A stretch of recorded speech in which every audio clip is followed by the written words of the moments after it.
Bonjour à tous, c'est Alexandra d'Astrologie Guidance de Vie. Alors je vous retrouve aujourd'hui pour parler de l'interaction entre la planète Mercure et la planète Uranus. Alors Mercure, c'est votre état d'esprit, c'est vos pensées, c'est votre plan mental, c'est votre réflexion, c'est aussi les moyens de transport, les déplacements, le commerce, le lien à l'entourage, on va dire plus proche, c'est tout ce qui est à proximité de soi. Donc ça peut être par exemple les cousins-cousines, la fratrie, les voisins.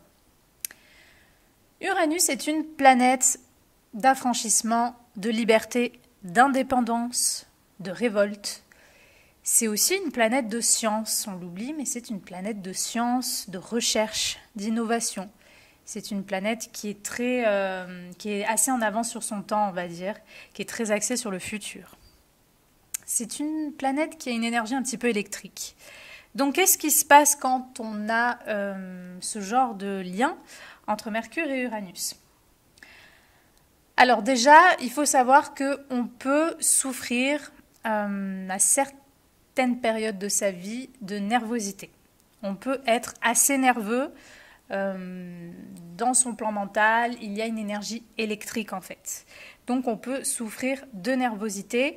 On peut avoir aussi un état d'esprit qui est... alors pour certaines personnes, ça va être l'aspect très révolutionnaire. On peut avoir affaire à des esprits très libres, à des personnes qui veulent penser les choses à leur façon, qui ont besoin de se faire leur propre idée en fait sur quelque chose. Donc on peut avoir affaire à des gens qui sont un petit peu rebelles, un peu révolutionnaires dans leur état d'esprit.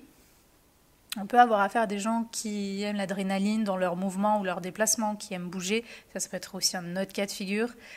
Prendre des risques aussi dans les déplacements. Donc faites attention aussi aux accidents, surtout si on a des aspects de carré, par exemple, ou d'opposition, de conjonction, si cette conjonction est mal aspectée avec d'autres planètes. Donc il peut y avoir ce côté-là un peu révolutionnaire, on peut avoir affaire à des personnes qui sont très humanistes aussi, qui vont beaucoup se mobiliser, avoir des amis, peut-être des groupes, un lien avec le collectif, se mobiliser pour des causes associatives, des choses qui touchent l'humanité en fait. On peut avoir ce cas de figure-là et on va aussi avoir le cas de figure des gens un petit peu plus scientifiques entre guillemets. C'est-à-dire qu'on peut avoir affaire à des ingénieurs, on peut avoir affaire à des gens qui sont dans l'aéronautique, on peut avoir affaire à des gens qui sont dans la recherche, dans l'innovation. On peut avoir affaire même à des génies, à des personnes qui ont des idées incroyables et qui vont mettre en place plein de choses pour les concrétiser. En fait, on peut avoir envie d'inventer des choses, en fait. Donc on peut être un inventeur, ou tout simplement on peut être une personne qui aime beaucoup la technologie. On peut travailler sur Internet, dans les réseaux, toutes ces choses-là, parce que c'est des secteurs, c'est des choses qui touchent aussi à Uranus. Voilà. Donc au niveau de la personnalité, comme je l'ai dit, on peut être... donc au positif, on peut être assez amical, assez ouvert dans le sens à sociabiliser, bien sûr, c'est toujours pareil. Je n'évoque qu'un seul aspect à la fois, donc il faut voir les autres paramètres en fait, du thème. Mais on peut avoir affaire à des personnes qui sont assez ouvertes, qui sont assez sociables, encore plus si on a affaire à des thèmes où il y a beaucoup de feu ou d'air qui est... on va dire, dominant. On peut avoir affaire à des personnes qui, je dirais, qui sont pas forcément influençables.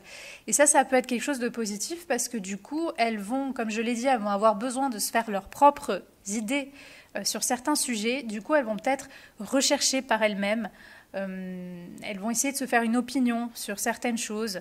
Il y a vraiment une très, très grande indépendance dans l'état d'esprit, dans l'aspect rationnel et intellectuel de son cerveau, entre guillemets. Donc, on a besoin de comprendre les choses par soi-même et on va toujours avoir une tendance naturelle à contester, à ne pas tomber dans le piège, entre guillemets, c'est-à-dire qu'à chaque fois qu'il y a quelqu'un ou il y a quelque chose qui va dire c'est comme ci, c'est comme ça, les personnes qui ont un Mercure-Uranus vont dire est-ce que c'est vrai? Et si c'est vrai, je vais le chercher par moi-même. Elles vont pas boire, entre guillemets, tout ce qu'on leur donne, en fait. Elles vont vouloir chercher par elles-mêmes. Donc ça peut donner beaucoup d'indépendance d'esprit et ça peut donner une facilité du coup à garder un certain discernement, à ne pas croire tout ce qu'on dit. Mais vous allez voir que, comme tout d'ailleurs, hein, ce qui peut être une qualité peut aussi être un défaut, quand ça vire à l'excès. Donc évidemment, on va aussi, du coup, dans les défauts, avoir le cas de figure où les personnes vont tellement dans cet esprit de contestation, de remise en cause, remise en question, qu'elles ne vont pas croire ce que l'autre dit, elles vont toujours être dans une forme de provocation consciente ou inconsciente lorsque quelqu'un va lui transmettre une information.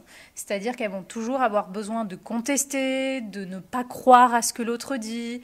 Il y a ce côté rebelle de je ne veux pas adhérer à ton information si c'est pas moi qui ai décidé que cette information est juste ou si c'est pas moi qui me suis faite l'idée que cette information est juste. Et du coup, ça peut être compliqué de communiquer avec des gens comme ça parce que à force de ne jamais écouter, entre guillemets, un peu les autres et de croire seulement ce que nous, on veut croire, ce que nous, on veut découvrir, et bien du coup, on va être constamment, surtout dans ces contacts, parce que Mercure, c'est aussi les relations, les contacts qu'on a avec les autres, on va toujours avoir besoin de s'affranchir un peu de ce que disent les autres, on va toujours avoir besoin d'être rebelle, de contredire, d'aller un peu à contre-courant, comme on dit. Donc, ça peut être un défaut, ça peut créer des conflits ou des soucis dans l'entourage, avec certains contacts. Donc, voilà. Et comme je l'ai dit, il peut y avoir aussi de l'impulsivité dans la façon de parler, de communiquer. Il peut y avoir beaucoup de nervosité. Il peut y avoir quelque chose d'un petit peu instable, j'ai envie de dire, sur le plan nerveux, sur le plan mental et sur le plan de la communication. Même au niveau physique, pour certaines personnes, si Mercure est fort au niveau de la santé ou Uranus, il peut y avoir même des soucis de nerfs au niveau du corps ou des accidents ou des soucis au niveau de tout ce qui est motricité. Donc voilà, ça c'est quelque chose qui peut aussi se voir. Au niveau des moyens de transport, on peut avoir affaire à des personnes qui aiment beaucoup voyager. Pour certains d'entre vous, peut-être vous allez aimer voyager dans des machines, donc par exemple hélicoptères, avions, toutes ces choses-là, c'est quelque chose qui peut vous attirer. Peut-être que vous allez juste aimer voyager ou peut-être que vous allez faire vraiment un métier à travers ces moyens de transport-là. Il peut y avoir cela. Il peut y avoir aussi, je dirais, il peut y avoir de l'impulsivité, comme j'ai dit, dans les déplacements avec le risque d'accident. On peut aussi s'attirer, surtout si les aspects sont pas bons, on peut s'attirer peut-être des accidents de transport. Donc faites très attention, surveillez toujours vos transits planétaires sans devenir parano non plus, parce que sinon on ne vit plus, mais surveillez. Si vous sentez, si vous voyez déjà sur votre thème que vous avez un aspect un petit peu délicat entre ces deux planètes, par exemple un aspect de carré, et qu'il y a d'autres planètes qui se mélangent à ça, par exemple Mars, si vous voyez quelque chose d'un peu tendu concernant ces deux astres, surveillez bien vos transits planétaires lorsqu'il y a des astres pareils d'impulsivité ou d'accidents comme Mars ou Uranus qui peuvent toucher cet aspect-là de vous parce que parfois, il peut y avoir des accidents, donc ça sera une période où il faut faire encore plus attention, si vous voulez, lors de vos déplacements. Donc, voilà. Donc, comme je l'ai dit, on va avoir les esprits très matheux, très scientifiques, qui vont être en avance sur leur temps. On va avoir des génies, on va avoir des inventeurs, on va avoir des personnes qui travaillent avec le virtuel ou sur le virtuel, sur les ordinateurs. On va avoir affaire à des personnes qui sont dans tout ce qui est les câbles, les réseaux, tout ce qui est électronique, toutes ces choses-là. Donc des esprits quand même qui sont doués pour la technologie, on va dire les choses un peu nouvelles de l'époque, quoi, des choses assez récentes qui vont même avoir, je dirais, une capacité à comprendre. Peut-être vous êtes le genre de personne, si vous avez cette interaction, à ne pas lire les notices parce que finalement, vous êtes tellement doué quand il s'agit de brancher un appareil ou de faire un truc que du coup, vous allez de suite, en fait, savoir comment ça fonctionne.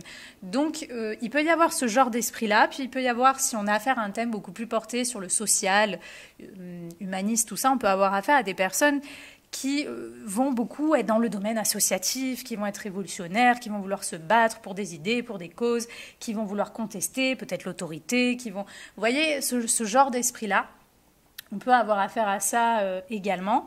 Donc, à vous de voir qu'est-ce qui vous pousse à vous exprimer, qu'est-ce qui, par exemple, dans l'énergie d'Uranus, qu'est-ce qui vous pousse à vous exprimer à travers ces caractéristiques-là ou ces domaines que concerne Uranus. Pour certaines personnes, ça peut même être l'astrologie.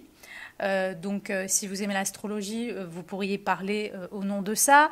D'autres personnes, ça peut être même l'astronomie. On peut avoir même à des astronomes, à des astronautes, pourquoi pas, parce qu'on est encore dans cette énergie d'Uranus qui est un peu l'univers, l'universalité et aussi la machine. Donc voilà, il y a vraiment une possibilité d'avoir des idées révolutionnaires, de penser à des choses du futur que d'autres n'auront jamais pensé en fait. Et vous avez des idées comme ça qui vous sortent, on ne sait pas d'où. Donc il y a ce côté inventeur qui est possible aussi. Voilà. Si vous avez des frères et sœurs, ou voilà, des cousins, cousines, tout ça, il peut y avoir peut-être, surtout si l'aspect est fort, un carré, une opposition, peut-être qu'il peut y avoir un détachement qui a été demandé ou une rupture, un éloignement géographique ou quelque chose par rapport à la fratrie ou à des cousins, cousines, à des proches. Peut-être qu'il peut y avoir eu des accidents aussi. Ça, c'est des choses qui peuvent se voir également. Donc voilà, comme toujours, prenez compte du signe où est positionné ce Mercure. Voyez quel est l'aspect, quel est votre thème, qu'est-ce que dit le reste des signes et de vos planètes pour avoir un petit peu plus d'informations. Voilà pour vous les Mercure-Uranus, c'était mon interprétation, j'espère qu'elle vous aura plu et moi je vous dis à bientôt pour de prochaines vidéos.